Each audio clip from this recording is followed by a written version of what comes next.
ఇట్లా తయారయ్యారేమ్రా మరి. కాదు, మీరు ఎన్నెన్నో చూసుంటారు కానీ ఇలాంటివి ఎక్కడ చూసుంటారు. మరీ ఘోరంగా ఉందిరా ఇది. కొటేషన్ కూడా చూడు దింపుడురా బాబు, మా అమ్మ చూస్తే మీలో కలిసిపోయినా. నేను కూడా చెడిపోయా అనుకుంటారు. ఇట్టాడిదేదో అవుద్దని అన్నిసార్లు అడిగారు, ఎక్కడికి వెళ్తున్నావు అని. మాతో పాటు మన గణపయ్య కూడా వైబ్ అవుతున్నాడు రా. ఓహో, ఇప్పుడు అలా కూడా రాస్తున్నారు అనమాట.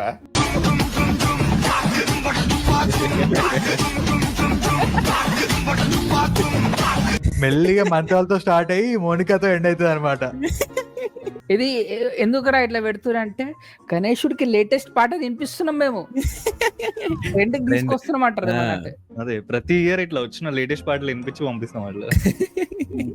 ఫస్ట్ పూజ అయిపోతుంది, జయ జయ శుభకళ అని వస్తుంది, ఏకదంతాయ భక్తకుంటాయ వస్తుంది, దాని తర్వాత కథం ఇక అనిక ఎట్లా ఉంటది అంటే వచ్చాడు గణపయ్య మా బొజ్జ గణపయ్య అని స్టార్ట్ అవుతుంది మెల్లగా ఇట్లా కథం. ఫస్ట్ అది ఉంటుంది, దాని తర్వాత గణేష్ వచ్చిండు, గణేష్ వచ్చిండు, గణేష్.